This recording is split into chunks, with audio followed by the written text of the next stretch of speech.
This is To The Bar. Strength in every story. And now for today's show.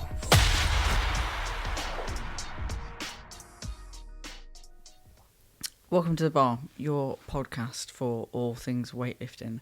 Proudly sponsored by Luge Housing UK. We believe there are strength in every story. We're your hosts. I'm Jess Roebuck-Slaney. And I'm Holt. And we're here today to discuss the recent competition that we've just been to, hosted by British Weightlifting, which was the English Championships of 2025. Yeah. Also rounds up this series of our podcast. Series 2, done. Yeah. Check out good. Now, if you fancy it. Done. Yeah. Review done. Review done. But yes, it's the English Championships, not the English Open, but the English Championships. Indeed. Bit of a different review this time, I suppose, because we have sort of gone back to our roots for the podcast and spent the weekend, at least the weekend with British Weightlifting, purely TOing, so purely as technical officials, and not sort of balancing the two between media and technical official for British Weightlifting. At least we'll come on to sort of the SBD, Powerlifting and ATHX and everything, but from a weightlifting perspective, we were there as technical officials. Yeah, it was quite nice to actually sort of get back to that. Obviously missed a bit of the media, you know, it's always nice to do that, but it was great to be able to sort of sit through all the sessions, and I think, you know, we'll obviously sort of big congratulations to Claire Deacon, who's taken over Maggie Lars' amazing job, and has sort of, you know, big shoes to fill, and has filled them quite well. Yeah. So congratulations to her. But as well, it gives us a great opportunity to, because, you know, normally with the sort of the lack of TOs, we end up doing back-to-back sessions. But it was really nice that I was on, off all the way through, so I had quite a lot of breaks. You did as well, a couple of breaks as well? I had when I first got the rotor, I did look at it and think, this is a weird rotor, but it worked well. Yeah. Normally I end up sort of sat on the Marshall station, and I did do a lot of Marshall station, thank you, Claire. Yes, likewise. But then I did do some weigh-ins, and I did some other stuff. I did some of the para stuff, which we can come on to, which I really enjoyed. Yeah. But yeah, so the rotor, it did look a bit daunting at first, especially because I probably... I love the Marshall station, but I hate refereeing, as most people know. And so the idea of this time us going just as technical officials wasn't as... Well, I don't want to say wasn't as interesting to me, because it was. I love the weightlifting, I love the community, and that's what I'm there for. But there was a bit of anxiety for me around whether or not I was going to enjoy it as much under sort of... feeling that little bit of restriction of not being able to interact with people the way we normally do. Because I think part of what this podcast, or part of what we've tried to create, is that community. And that community, for me, is being able to talk to people, or stop and share photos, or take photos. And a lot of... I didn't want to lose that. I was worried that we weren't going to get as much of that this time, but I think the way Claire did the rota meant that I did still get time to talk to people. I did still get time to feel like I was part of the community, and not just sort of like a dog's body on a desk. Not that any of the coaches making me feel that way anymore. You know, it's not like it was 3 or 4 years ago, when it was a very us versus them culture. Yeah. But yeah, so yeah, it was a good weekend. Yeah, likewise. I think, obviously missed the walkthroughs and things like that. And I think, you know, certainly from BWR's standpoint, you know, what would it be in the British, where Alicia was doing, like she did the beep beep behind the scenes. They only did a very short one. Beep, I think it was probably because they had a bit of a sort of a reduced staff or sort of footprint of staff there. And so maybe they just didn't get the time to do that sort of thing. So it felt like there was something missing from the media side. You know, there wasn't, you know, the normal sort of, I say barrage, but plethora of people posting and things like that, of posts of interviews or pictures and, and behind the scenes sort of stuff. It's hard, isn't it, to talk about it without sounding like you're sort of egotistical or tooting your own horn or whatever. But I mean, I love doing the behind the scenes, and they're always well received. It's always, I mean, you put your Joker hat on and we have a bit of a laugh and get there early. And I think for people who don't get the opportunity to travel to Birmingham, it gives them a little bit of an insight about what a competition looks like. And it's no reflection on Alyssa at all, because she had she didn't stop. She was part of the TO team, so her not being able to do the beep beep golf cart things was also a loss, because she was used elsewhere. But I did feel a big gap in terms of the marketing, and I sort of linked that back to a lot of our podcasts have been about, when we've talked about weightlifting, we've talked about how do we get kids in, how do we get new people in, how do we celebrate the sport. And I think I'm sort of left wondering if we don't even celebrate the tier ones with media attention, how are we celebrating the sport as a whole with media attention? You know, how are we making weightlifting a more known about? I mean, I only found out about weightlifting because I saw you doing a snatch in a commercial gym. If you hadn't been in that gym at that time, I wouldn't have had a clue. So how are we as a collective thinking about that? And that this competition for me really showed that it's the community that does the marketing and not necessarily BWL. And as the community have stepped back, there was a gap. And that's not to say that White Lights didn't put out some great photos, and Lilla didn't put out some great photos, and some coaches didn't come up with some amazing videos of their own athletes, and people in the audience with their iPhone footage. You know, people have really put stuff out there, but there has been a bit of a. It did feel like something was missing for me. Yeah. I'll try not to get too moany, but I do think there's a disconnect where there once was, a strong link between clubs and BWL. I think there's a disconnect at the moment.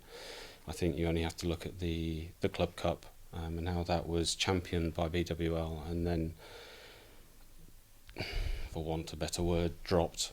And left to the clubs to deal with that, and they're taking it on. And fair play to Craig Spicer and the likes of Shemek, Legion and all those clubs, who are taking that on and really running with it. But again, you look at I think you'd struggle to find or have known that there was a Tier 1 English Championships compared to the amount of attention that a Tier 3 gets these days, because of the footage that the likes of from the platform, Phil and Nick, and to a certain extent with White Lights when they turn up to some of the lesser Tier 3s, but they're obviously I'll challenge that. Okay. I don't want to completely slag White Lights off, but I do take issue with them putting a picture of a kid from Books on the front of the album for the Masters Open at Guildford. I'm not. I mean, people know my opinion when I correct them when they call it the British Open instead of the British Championships. It's not. I have no issue with them as a business, but I think if you're going to come in as a business and be a partner, then you need to be a partner, and that means knowing what you're taking a photo of, or using the right images to represent the right people. I think using a 17-year-old on the front of an album that's entitled Masters Open Championships is ridiculous and inappropriate. Yep. So I'm not sure White Lights do turn up to any of the Tier 3s, but I do think the grip and rip footage, the Phil, I've seen a couple of videos, and obviously I saw him, so he's from the platform you guys might know him as. I saw him doing quite a few interviews, so I imagine they're going to come out as he's got time to sort of edit them. But normally you get that three-pronged attack, where if we put one reel out, Phil puts one out, Nick somehow manages to put 6 out in an hour because he's got some kind of magic skill. It feels much more current online, and that might be too much for some weightlifters. I know sometimes I end up going off Instagram when things get a little bit, flooded repetitive or flooded. But at the minute, my Instagram is flooded with SBD powerlifting, and it's flooded for a good reason, because there were some records broken, there was some amazing lifting done at that section of the event. So I don't know, I think there's a missed opportunity there, and it's not said with bad blood in the sense of, oh, we should have got a contract, or Nick should have got a contract, or Phil should have got a contract. It's said in the sense of there's a community, and there's something missing between BWL and the community at the minute. I'm not sure what that is. And it doesn't just come down to photos. It's, like you say, the comps, it's club opinions, it's, there's priorities, obviously, when you think about the Commonwealths and performance athletes. But you only get your performance athletes that are going to get to the Commonwealths from your clubs. Yeah, and the new blood. And I fail to see at the moment where we're reaching out to. Well, I mean, our last podcast, one before this, one before the Rogues was with Mem and Sylv from Mem's Weightlifting, and they're dying to get into schools to sort of bring in that new talent, and they need that help. They need the support, and that's one of many clubs that are trying to do that. So it's and then of course my moan about criticism is about the TOs and how we get more TOs into the sport. We started off this podcast from a sheet, a how-to sheet, help sheet, crib sheet, whatever you want to call it. I always call it my cheat sheet. My cheat sheet to take to comp for TOs, and then we started off doing some videos on what to spot, whether it be a press out or a how bend the marshal's extend, desk worked, the marshal's desk and things like that. And although we made do with the TOs the weekend, I still think there's a real missed opportunity in a TO pathway. I still think asking people to pay for the course and the licenses is crazy. When we're struggling to get people in, you've got to look at that entry point, and if it's costing people and it's a deterrent, then review it. And then of course the pathway to IWF level is, for me, again, crazy. The amount of level 2 or level 3 BWL TOs who commit weekly or monthly to competitions, tier 3 competitions, and referee non-stop thousands of lifts throughout the year. And then you get IWF refs who do 3 competitions a year or something because they're the prestigious. Yeah, they do the jewels in the crown one. Yeah, they turn up for the English and they turn up for the British. Yeah. They may occasionally turn up for something like age groups. Yeah. But yeah, I mean, that goes back to my argument, which I know Sport 80 can't do, but there should be a way for me to log how many TO hours. Because if I looked at how many TO hours I've done this year, it's hundreds. Yeah. I turn up to every tier 3 comp that I can. Oftentimes there are 3 or 4 on the same date that you're getting messages about TOing, and I never say no unless I absolutely can't. I've changed personal plans to TO to support clubs. Yeah. So there's got to be some way that it's not like I want some round of applause or anything, because I'm not the only person that does that. There's a whole WhatsApp group full of people that do that. And we don't ask the clubs to.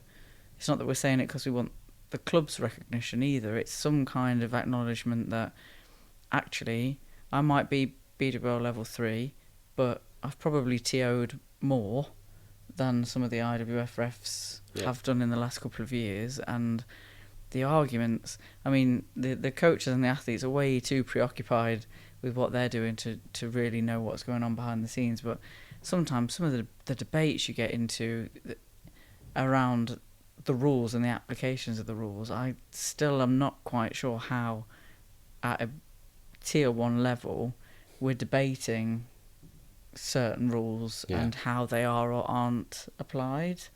I don't know. I think something's digressed somewhere along the line. I'm not quite sure what, but something has. it's not for lack of trying either, because it isn't like we haven't sat with Claire and Claire hasn't sat with us with Maggie and talked about TO development. So I know that there are people in BWL that are really trying to support TO development, and we've talked about doing online training for the Marshall Station because it's not difficult in the slightest, but when you sit down in front of it, it can be quite intimidating. So people get scared of it, and so I totally understand that. I was that person at one point, but now you'd be lucky to prize me off of it half the time. I'm trying to get people to swap with me. So yeah, it's not that I think there's any one person to blame. I think there's just something as a collective we need to be thinking about, and I really do think we miss an opportunity by not doing a debrief. After these comps, we do these pre things where all the TOs come together and you find out where you can park and that sort of stuff.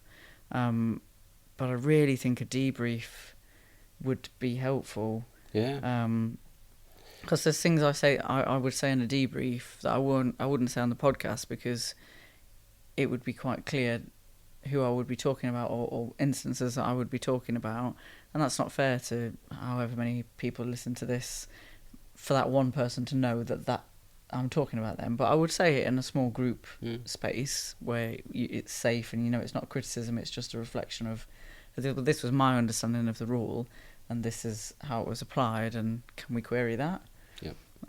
So yeah, for me a debrief after comps like that is a real easy win. I'd love to be able to do that. And it's when I've sat with refs, when I've been refereeing and sat with refs either side of me, and I've picked up something and they haven't, or two of us have and one of them hasn't, and I've not spotted something and two other people have. It's that ability to you're not supposed to turn around to your refs in the middle of a tier 1 comp and say, sorry, what did you spot, and then have a debate about it. We're not allowed to do that, and rightfully so. You don't want to stop competition, but post-competition to be able to review that, I'd love it. Just have a sheet or something, just a mark, or someone else behind you, just sort of noting down who scored what's and then be able to go back and actually sort of say, right, this is the lift, review it, this is what I spotted, this is the reason why, and then debate it, and then be like, right, okay, I missed that, and now I've learnt that rule, or no, I still think this is what I saw. And you stick even with if you imagine that as being like a far off sort of stretch goal, though, this idea that we'd have every well, I mean, we do have every lift recorded from a particular angle because we live stream it, but if we say that's a stretch goal, I would go as far as a debrief just being there's always something. So there's always one rule that seems to be more of a stickler than others. If you think about the British, it was oscillation. If you think about the Welsh, it was dropping above the shoulders. If we think about books, it was the feet not in line. There's always one rule that for some reason becomes the popular rule that almost every lifter is not abiding by. I would imagine there's plenty of people out there that don't even know that if you come out of the clean and do not stand with your legs stretched and fully locked out, it's a no lift. If you go into your jerk with bent legs, it's a no lift. You've got to complete your lifts. And there's little nuances. But that's the athletes not understanding it. I mean, I didn't know that until you questioned Ed, and I was like, well, I'd never really thought about it, because what benefit do you have to not straighten your legs when you come out of the clean, because you have to stand still. So why wouldn't you? Anyway, this doesn't go off on a tangent. The point being, the debrief for me isn't necessarily like a deep dive into why did you make that decision. Because you made that decision. It doesn't matter to me if me and you were reffing and somebody else was reffing and I made a different decision to you. If afterwards you showed me why, the most I can do from that is go, I was wrong. I can't change the outcome for the lifter. I can be a little bit more mindful of it in future. But for me, it's more about, okay, so what did we experience the most of? And so for me, this time around, I would feed back things like numerous coaches came over to me from other platforms to ask questions about the Marshall Station and to ask about the change sheets. And when I would say, but that's what we're here for, you ask the questions what we're here for, they would say, not everybody feels that way. So there's something about the way that some of us are coming across that makes us not feel approachable or perhaps do you see what I'm saying? So what's the learning for us as TOs, and how we're applying ourselves equally? So no one TO is different to the other, because we shouldn't be. We should all be the same in the sense of equity and fairness, which again comes back to my whole, we shouldn't be coaching in our uniforms. We shouldn't, you know, if I leave the back room, I put a t-shirt on over my BWL uniform because I'm not volunteering in that moment. Whatever I'm off doing and my hours break, if I'm not in the TO restroom, I've got a change of t-shirt because I'm not representing BWL within that hour. So yeah, but some of that does lie with BWL, because in the middle of one of the comps, and the lifter and the lifter's dad will know which one it was, a rule had been changed in the TCRRs that I didn't know had been officially changed in the TCRRs, and as far as I'm aware, I did look, hadn't been publicised unless you went typing, searching through the resource packs on BWL, that it had been updated, that this particular rule had been updated. So there is something about, if rules are going to get changed, how we're communicating that to the referees, so that we're not all sitting there. You know, to me it was quite amusing, because I just sat there with my red paddle up for 6 minutes, but to the athlete and the athlete's dad, I can't imagine that was.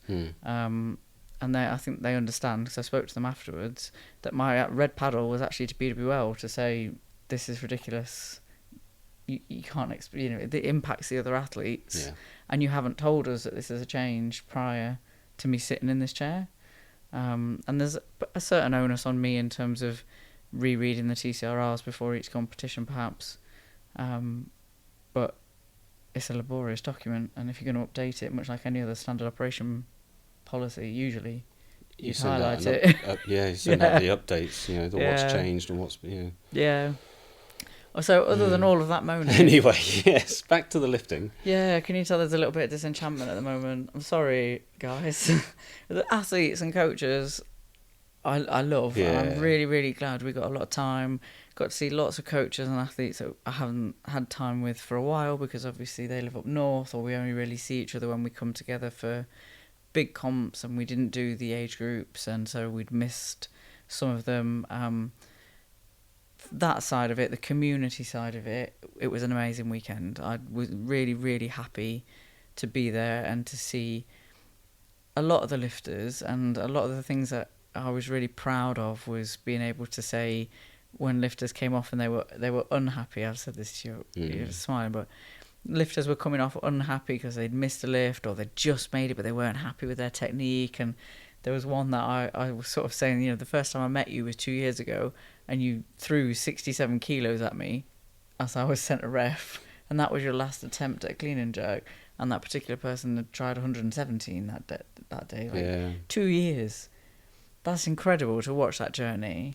And to watch it online, and I don't know necessarily that the athletes know quite how invested we are in their journey. Yeah, absolutely. And how much, this sounds really stalkery, but how much interest I personally do take in their training. I love it when they post their training videos. I love that when they put their back squats on their stories and you can see them. I like when Eliza puts her pull-ups. I was just about to mention that. I absolutely love that. I love that, because it means I'm excited to see her. I'm always excited to see her on a platform, but I'm excited to see her on the platform next, because you see all that work going in.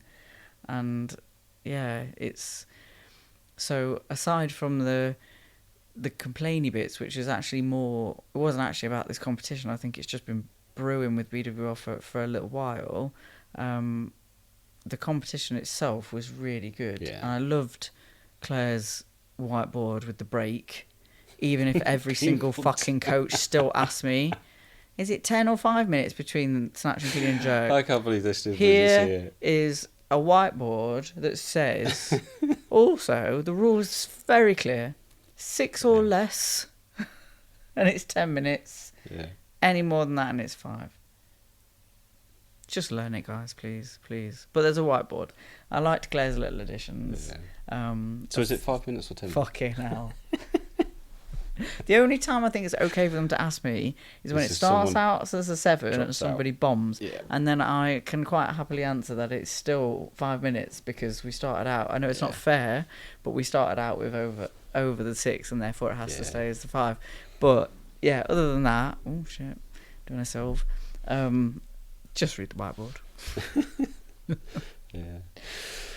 Must have to also say thank you very much to Mem, who came over and saw me and gave me a big, he always does, big bear hug, and cracked my back so hard that I was able to move for the rest of the weekend because I had a really bad stiff neck from driving.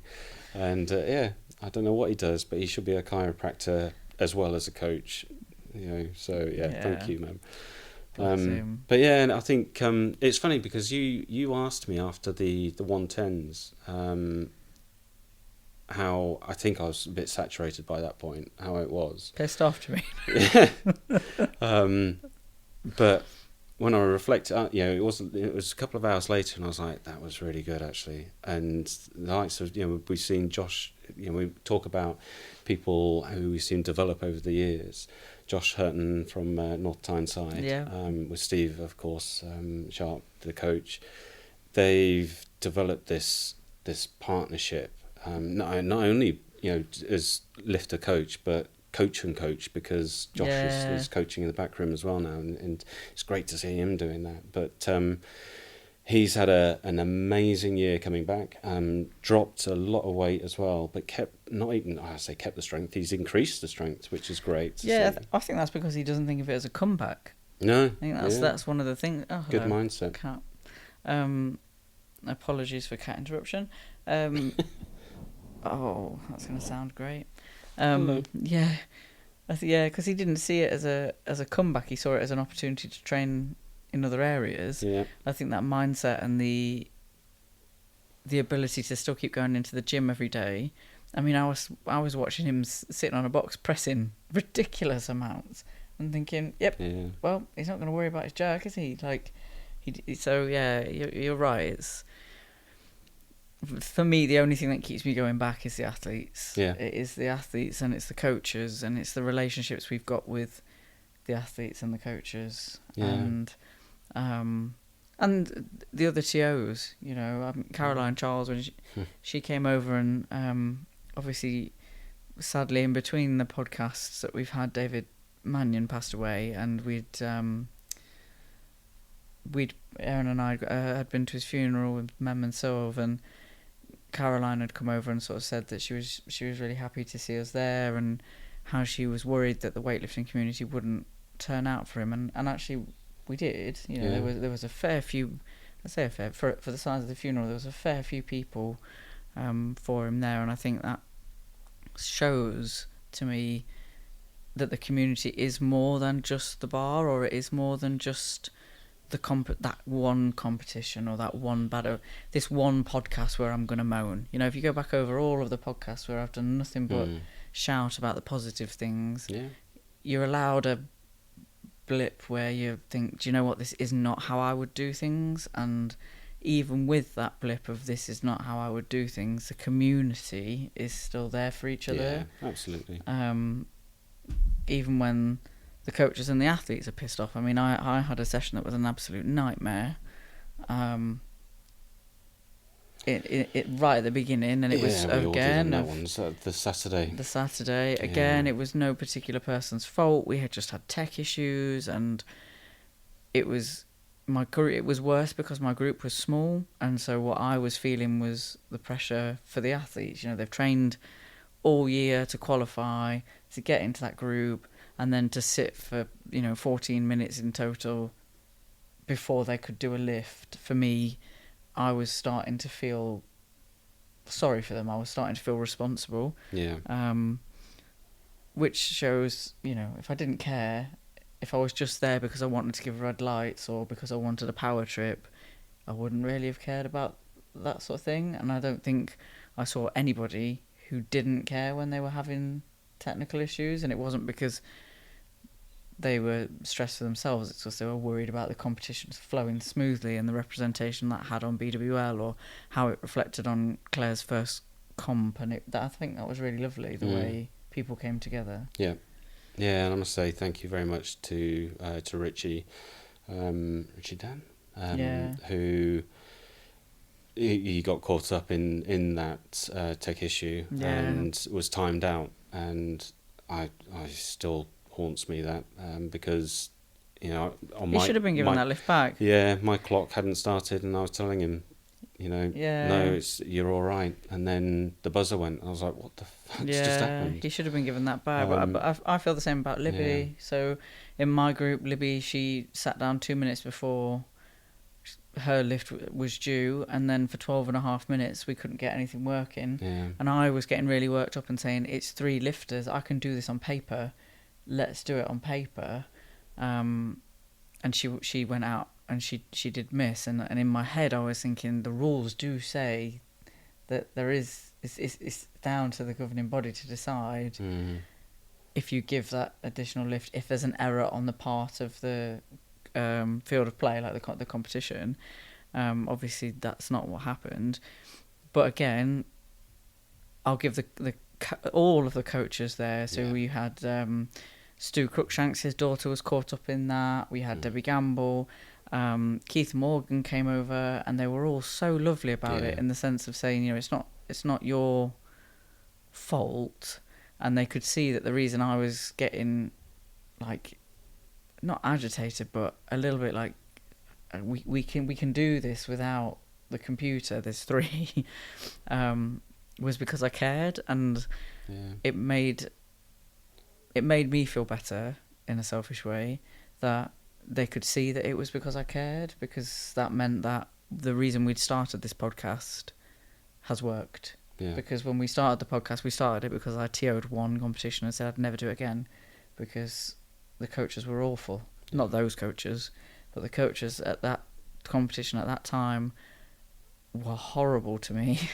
And I said to you, I didn't ever want to do that again, and that's not what it's like anymore at all. Yeah, and I think it goes back to one of our biggest things, and that is that we're all there to support that person on the platform. Yeah. No matter whether it's a coach, a TO, a speaker, or whoever it is, we're not there to make things difficult. We're there to help that one person. They're the ones that should be championed, and that's what we're there for. Yeah. So yeah. So I think overall it went well. I mean, it was what I like. I hesitate to say it, but I liked it. The CrossFit was in another room, because as much as I bang on about the fact that having everybody there together means there was a bigger audience, there was an all right audience for all of our stuff, but it wasn't deafening. Yeah. I only put my loops in once, and that was because the one session I refed, I was sat this close to the speaker that Eddie was booming through. And then the green speaker for the green platform was just the other side of it, facing the other way. And so I had Faithless Insomnia and Christmas Carols at the same time. And then Eddie announcing the female lifters. And I just, when you're like, I can't concentrate. Sounds like white noise torture. Loops went straight in. Heather was like taking the piss out of me for having to put them in. She was saying, I'm older than you are. Like, tough. Well, you don't need them then, do you? But I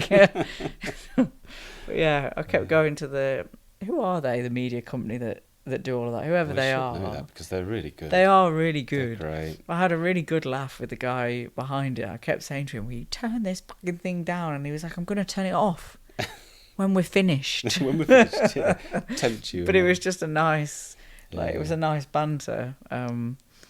But actually, we need to find out who they are. We'll note out who they are and put it in the in the description they're so down, because good. When they turn up and they round up everyone for the intros, and they're so detailed with what they do. So they'll come and find out who's dropped out, so they don't call pronunciations of the name. Yeah, there's one woman. Yeah. She's got short blonde hair.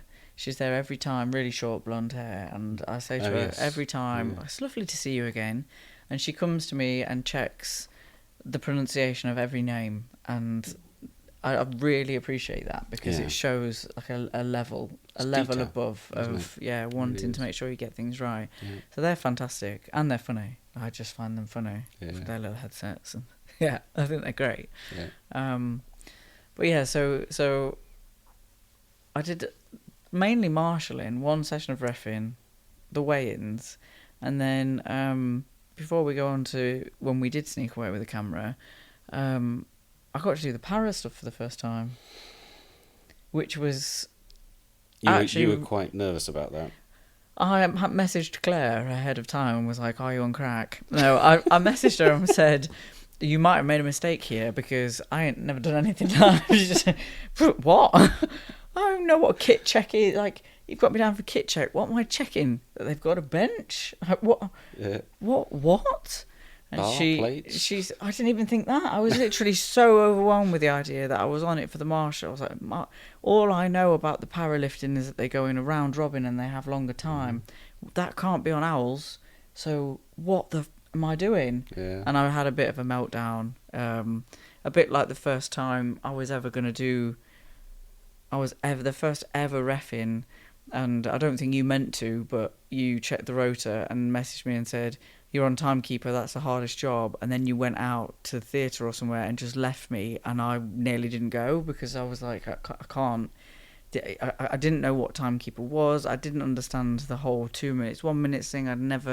It was literally I'd done the qualification the week before, the DBS had come through, and it just so happened that they were in need for the age groups, and they put me on timekeeper, and the anxiety of it, of not knowing how to do something, but knowing these people had worked so hard to be there, was enough to send me home, like to make me not want to fuck it up for them, basically. And that's what I felt about the paras, because they have to work twice as hard, mainly because they don't get the attention, I would say, like the sport, not BWL, because the BWL really does try and highlight and really champion their competitions, but noticeably the crowds are smaller, and it is one of those things, much like the adaptives, where we have to get used to us all being one, and it stopped being this separation, which was what made me think, okay, I need to not have a meltdown that I don't know what I'm doing and just learn.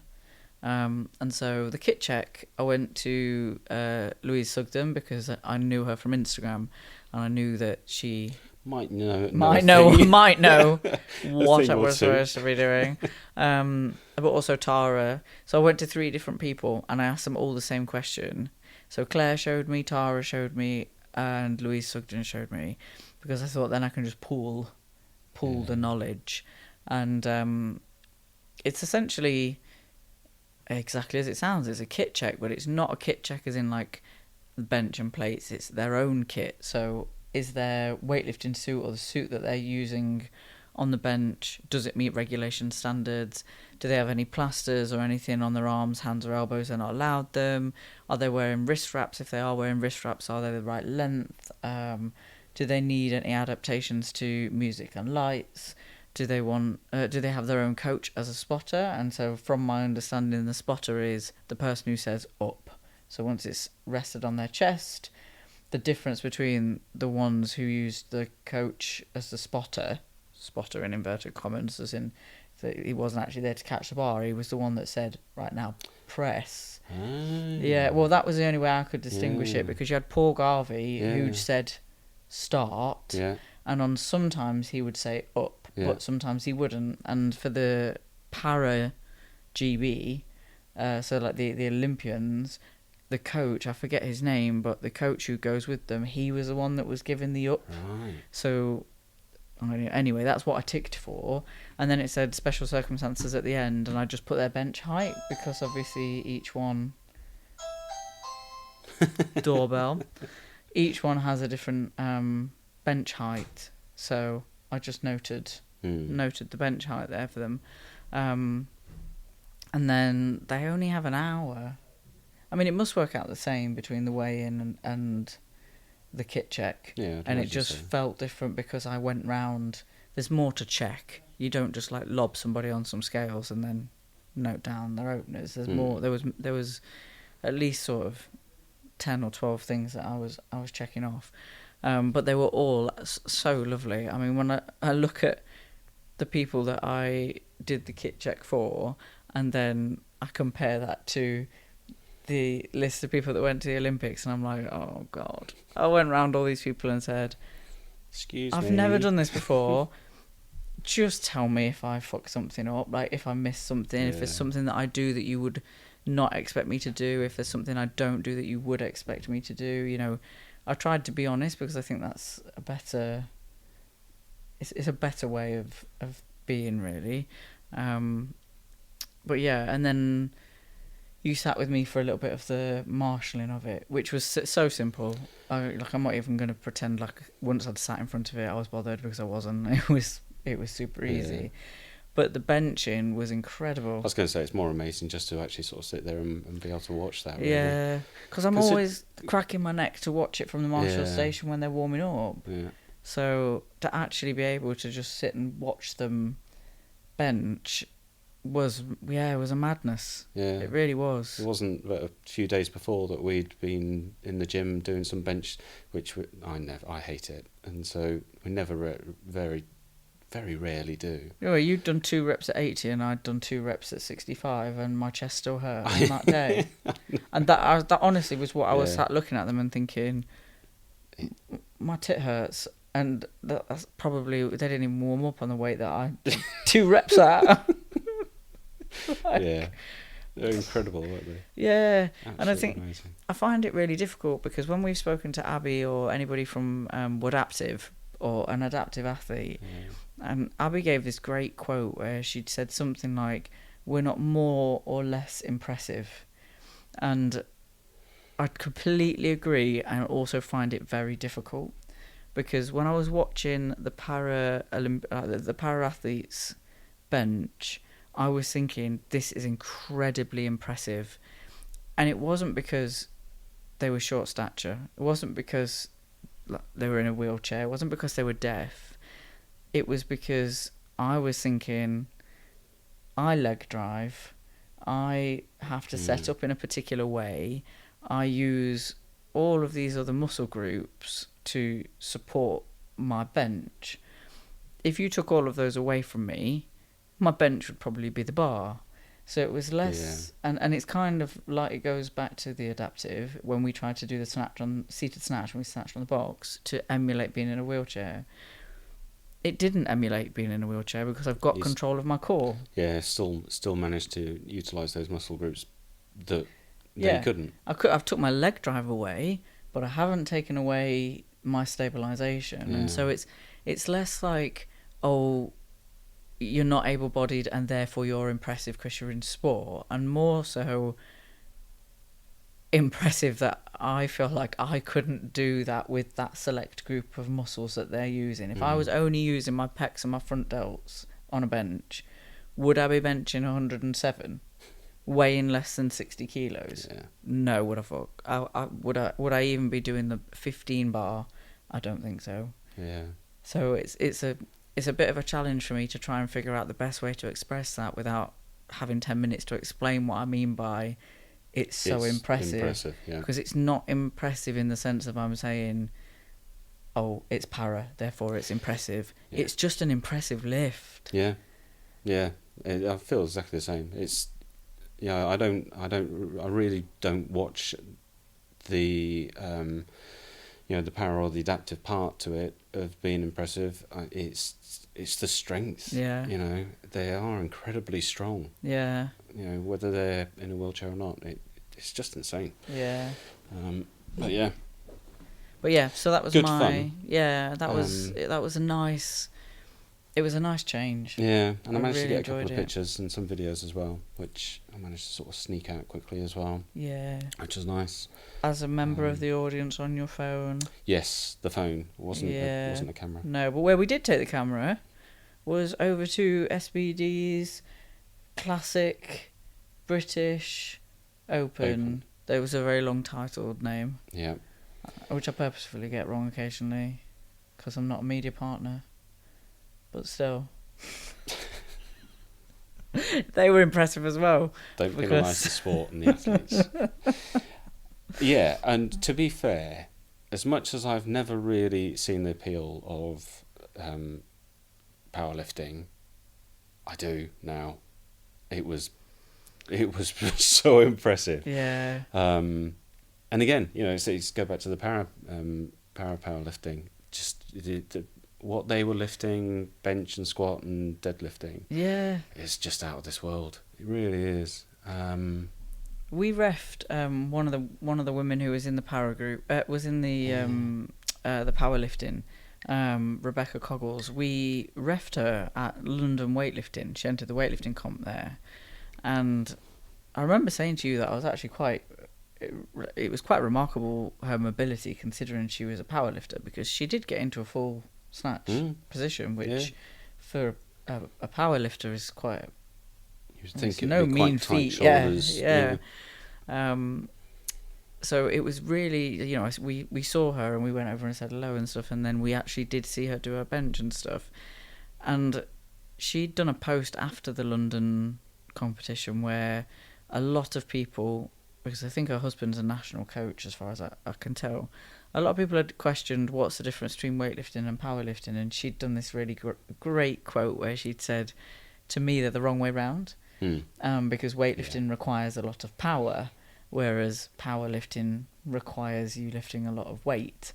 And I think that's really stuck with me for quite a long time, in that, actually when I think about it, they are sort of the wrong way round. But when you see the powerlifters doing the back squat, no thank you, with the low bar. I couldn't do that. But it's even just the setup, the stepping back, and then the bend, and then the position that they're in, and their quads. Some of them had massive quads, but some of them didn't. How are they standing that weight back up? No idea. And the bench again, 127.5. I saw a woman bench. It's mad. And that was a light category as well, wasn't she? It's just. Yeah. The one thing that you'd said about learning was from the SBD group. They had that really cool thing. It was like an anchor arm that meant on the bench they could move the pinpoint of the arm based on where and it was seconds. It was like flawless, wasn't it? I mean, the spotters were in and out. It's like rogues, like army precision. And then for our paras, it was a much more manual process because it was just a bench. So there might, I don't know, now BWL has this partnership with SBD, if that might be something they could consider, because it was incredible how quickly that changed. There's so much learning from the powerlifting that I took, certainly just from a technique standpoint. And I think weightlifters have a certain, you always say about it starts at the chalk bin. You've got a certain lead up to the bar and lifting and your routine. For me, a lot of that goes out the window when I do squats and accessory stuff, and watching them go through their that sort of process of getting to the bar of a bench or a squat or a deadlift. They've got the same thing. They've got a set drill. They're sort of little call them ticks or whatever it is they go through, and it's like, actually, I need to sort of take note of this. But there's that. But then also things like the spotters. It really makes you appreciate how, for us, when we get the army doing the loading. When you've got speed. Professionals. I say professionals. They're not. The army Was are. it? But they're drilled down to precision. And the same with the powerlifting. The spotters are amazing. But all the lifters came out and they would speak to one of the spotters, who must be the central spotter, and tell them exactly what they wanted, and they all knew what to do. So 2 spotters would drift off, and they would only have one either side, or 4 would be either side. It was incredible to watch, really was. So a really real good insight into that. So a newfound respect for that sport. Managed to take some photos, and they've been well received, which is quite nice as well, because God knows what I was taking pictures of. I just took pictures of what I thought was great. But you just took pictures of what you what you normally do, which is the emotion. It's not the lifting, is it? It's the emotion. It's never the. I don't think anybody really wants to see a picture of themselves setting up on a bench or setting up for a snatch. Like, I don't. If you were to take a picture when you video me in the gym, it's if you video me in the gym, it's so I can see where the fuck I'm going wrong. Stuff. Yeah. If you were to take a picture, it's not necessarily the finished lift, or it's the emotion either of the miss, of the getting ready, of the, like you say, the mindset. So when I take much longer to start my lift than you do, you sort of do a couple of hops and then you're at the bar and everything's done, and I think because I'm still in a phase of going through steps in my brain, I take a lot longer. That there for me would be something that if I saw a photo of, would mean something, because I would know what was happening. And the photos for the powerlifting that you took, you either took the celebrations after they'd made white lights. One of them was white lights after red lights, so the joy of making the lift after missing the lift. You'd got one of a confused look because the woman got red lights and wasn't quite sure why. But it's more. It's not really, I say it's not really sports photography because it is, but it's a different side of sports photography, which I think is in line with the podcast. It's a different niche. I'm not here to tell you how best to train weightlifting, or what kind of program you should do, what you should eat, what kind of gym you should be in. Like, there's plenty of other people that can tell you about that. I'm here to really talk about the community and give the community a platform. And I think that's sort of what you do with your photography. It's not about showcasing the sport, it's about showcasing the athletes. And a lot of the time, by showcasing an athlete, that means showcasing them as a person. And that sort of makes me think about what Emily Campbell said on the podcast she went on called Off Menu. It's one of my favourites with Ed Gamble. Still got to listen to that. Oh, I mean, Emily's amazing as it is, but on that podcast she's just so funny. And she talks about how fucking ridiculous it is that the TOs get introduced at Europeans and internationals, and obviously we'd all had that chat in Nottingham where we laughed and agreed that that's a joke. And you could be using that time to make the lifters people. Get on the screen. Who is this lifter? Where have they? Emily Campbell started out as, and I think she was a shot putter, or she started out in track and field, that sort of. I say track and field, and that's American term for all that sort of shot put, all that sort. Anyway, and then talk about what club she went through. Talk about Atlas. Talk about the fact that she went to Tokyo. Make her a person. She's not just somebody. Because I think this when we came back from the Olympics and we saw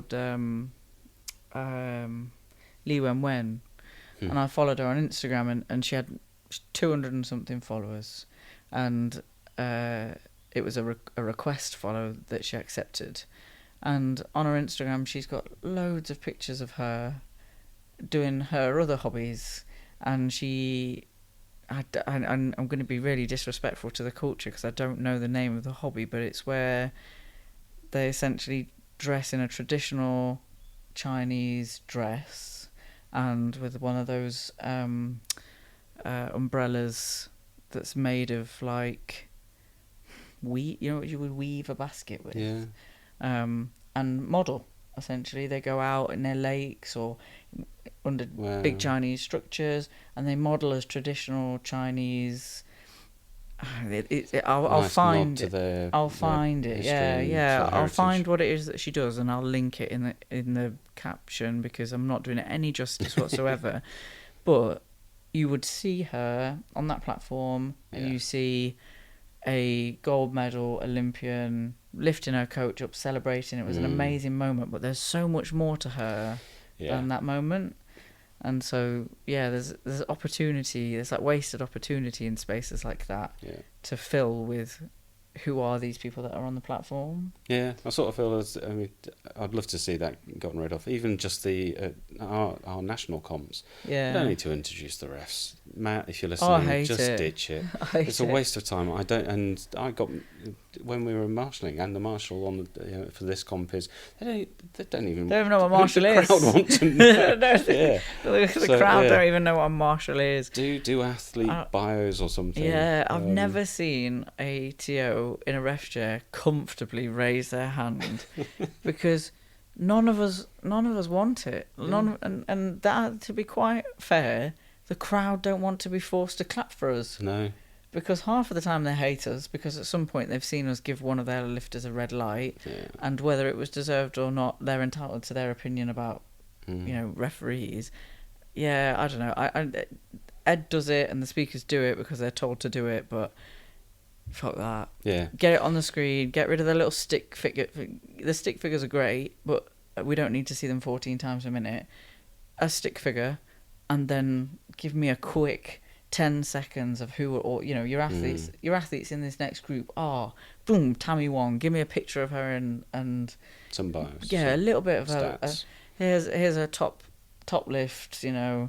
Highest medal she's achieved, or what is her home club, who's her coach. Just something that makes them people. Not that I'm saying you aren't people, because you are, but it just there's more that we could be doing than sticking. Sticking whatever it is that we currently stick on there. I think I blanked it out by the end of the weekend. And then ATHX were there. Yeah. Which I still have no idea what it was, but it looked like a bit of a... I think you described it best as being the birth child of CrossFit and High Rocks. Well, that's what it looked like when I looked through the door. Like. When I looked through the door, which was as close as I got when I was talking to Laura, when she was going back in with her, when she was going back in with her microphone, I sort of looked through and thought, yeah, that looks like High Rocks and CrossFit had a baby. I'm going to turn around and buy a brownie from, is it Joe's Brownie, Jack's Brownies? Yeah. Oh, fuck, I have to find out what he's called now, but yeah. Yes, thank you very much for those as well. Cause that was very much needed as well, the sugar. Yeah. But yeah. But no, because they were doing some running the first time I went through to take some photos, and there was barbells, synchro. I think it was a team event or a pairs event, so they were doing... I have to look it up. Yeah, burpees, synchro burpees. I remember the first time we saw them, they were doing burpee long jump, do you remember? Broad jump, because then I started taking the piss and saying ATHX sounded like a sneeze. Yes, bless you. Yeah, mainly because I hate burpees, and they were doing burpee broad jumps, and I was like, no, that's it. I don't want to know any more about this. I'm walking away. But actually, there were. I think some very strong and amazing people there. This is the benefit of doing the things that we've done this year, though. I think doing Rogues and going to CrossFit New Wave and seeing a lot of the sports that we don't take part in have given me more of an appreciation, like you've just said, powerlifting. Yeah, powerlifting, squat, bench, deadlift, well done. But actually, watching it, it's completely different.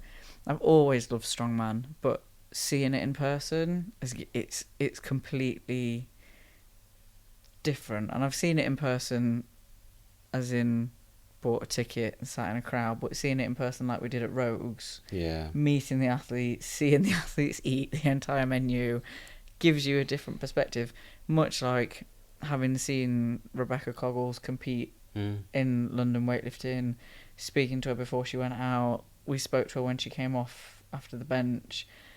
All of a sudden it becomes something a little bit more, because or I say know them as a person. I don't know how to describe it, but it's similar with ATHX. I didn't look at it as much this time as like, that's just a noisy corner.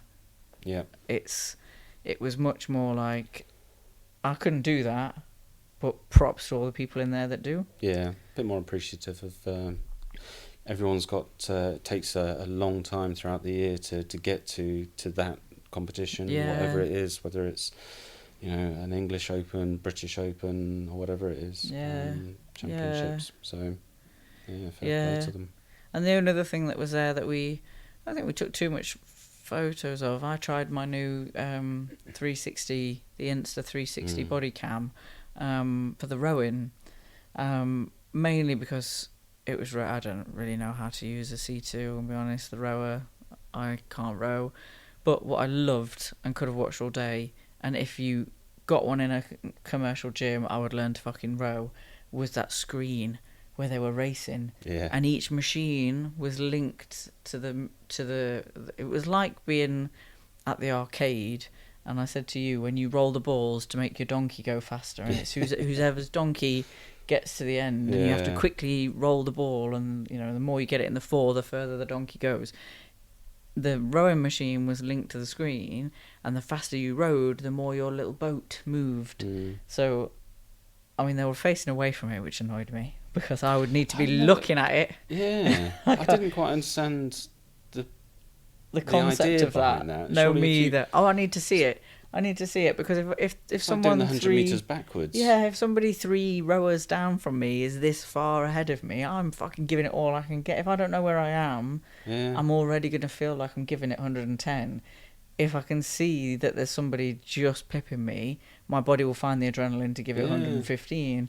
But I did like that. I liked that was a cool way of showing a race to the audience, because otherwise the audience are just watching a load of people row. So maybe it was more for the audience than for the athletes, but we hadn't seen that last time because British rowing was really cornered off. Yeah, it was like they had a big black curtain around it at one point. Yeah, so. But this time obviously it was much more open, so we could see a lot more of it. You mentioned New Wave, CrossFit New Wave as well. Fraser. Yep. I saw he posted something, and he was actually there. We missed him. As if we missed him. Yeah. I could have given him his Colton t-shirt that's just hanging here, because I still haven't got around to going around to give them their Colton t-shirts. But I did see him, and which makes sense because he's about 7 foot tall. And he did list rowing as when I checked their website. Each coach listed their favourite, and I'm pretty sure his was rowing. Yeah. It does make sense, yeah. But yeah, it was nice. Yeah, it was a good weekend, I think. It was. There were some regulars that were missing that I missed. Yeah. Coaches and TOs. Yeah.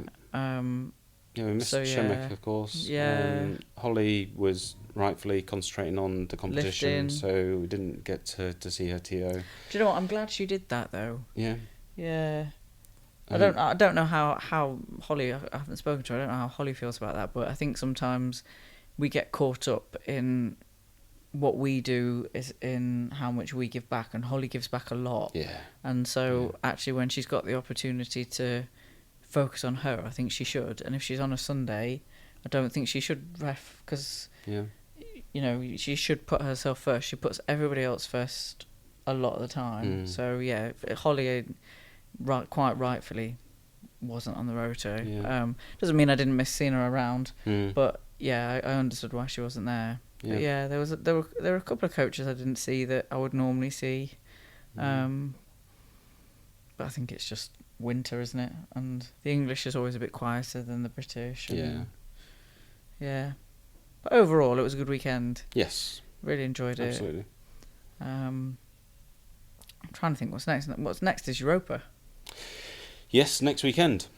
Yeah, we probably won't get this out in time to say get down there and watch it. I'm going to try, okay. But that ain't a promise. All right, there you go. So if you are doing... So when you get this after you've competed at Europa, you can say it's just chat bullshit. Yeah. But yeah, in that case, if you are free on the 20th of December, head down to Europa, which of course is Andy Callard's gaff. Yeah. So that would be good. Yep. And then it's Christmas, of course. And then post-Christmas, we have that will be the end of this series, of course, but we will kick off the next series with a bit of a review and hopefully some pictures and interviews. We're at February 14th, so it's Valentine's Day. Oh, the What Active? Exactly. I forget what he calls it. Nigel yeah, but what is the competition called? Odyssey Throwdown. Odyssey Throwdown. Yeah. So this is good. That's again is what Jess was saying about being sort of thrown into a bit of a deep end and trying something different with the powerlifting. We're doing much the same, and a lot of the TOs are doing the same from British Weightlifting as well, volunteering their time to go and to referee. Yep. Which is going to be an amazing event for adaptive. It's pairs, isn't it? It's pairs. As far as I understand, it's able-bodied and non-able-bodied partners. I think. So we will catch up with Abby Wynne-Jones again. Yep. One of our favourite people. I think we're reffing her. Yes. So I show ain't us going the light. money. Yeah. I ain't being easy on her for that one. I've seen what she can do with that one arm. Like, she shows us all up. No, I'm not being easy on her. Yeah. But yeah. That's a case of us. I don't want to say put your money where your mouth is, but lead by example in the sense of it's not just a performative, let's have an adaptive open. No, British weightlifting, it shouldn't be that we expect people to come to us. We need to go to them as well, which I think for me was part of Rogue. We can't keep saying CrossFitters should come to weightlifting and then us not go to CrossFit. Like I'm not going to do a burpee, but I'm not going to not support people that want to do a burpee. Yeah. So it's learning. I think is sort of what I'm getting at. Is that over the 2 seasons, I've learnt a lot about sport, but also a lot about weightlifting, and not just how to weightlift or how to better be part of a weightlifting community, but maybe how to be more collaborative with other sports, or see the value in other sports and not feel elitist about weightlifting. I'm always going to think weightlifting is the best, but it doesn't mean that I don't value all the effort that everybody else puts into their sports. Yeah. I think Matt Curtin, British BWL CEO, obviously says it more than often enough that it is weightlifting, 2 words, and I think that sort of crosses the boundary across all those different sports. Where you do have weightlifting, whether it's dumbbells to barbells, we're seeing, and of course the log press that we did recently, which we'll have to I've got mine ready to post. I'm proud of that. But it's an amazing even, celebration of it, isn't it? Yeah, even just in the regular gym that we train in, I am more appreciative now when I see somebody do something with really good form. Really, when you see someone do something with intent, that's what weightlifting has taught me, is to be intentional. So when you were talking about not having a setup for back squats, so I do have a setup for back squats. It's been the same for forever. It's ridiculous, and I see myself do it on video all the time and think, "Oh God, you look like a twat." But it's just what I need to do, and the same goes for when I see somebody in the gym that we train in when they're doing cables, and it's not just I'm grabbing the cables and I'm doing a fly. It's you see them set, you see their muscles tense, you can see them thinking about what they're trying to train, and that's what I've learned through this whole thing, watching hundreds of different coaches coaching hundreds of different ways and reffing hundreds of different athletes, is the intent. It's that self-talk for a start. How do people talk to themselves? How do their coaches talk to them? And then how do they execute whatever exercise it is that they're executing? How a CrossFitter talks themselves through doing 200 burpees and then getting on a ski erg, I don't know, but I fully respect the fact that they do. Yep. How a bodybuilder talks themselves through doing that final rep when they've just done 20 reps of an incline bench press, I don't know, because I don't even want to do one, but I can fully respect it. And how the hell the strongmen did that circus press medley when I did that one log press and was like, wait, it doesn't spin. You have to rest it on your tits because it can't go anywhere else. It's no wonder their backs bend. I was going to say, because my back was like, because you can't get it on your rack. There is no amount of delt that you can have that will hold a log. But I'd never thought about it.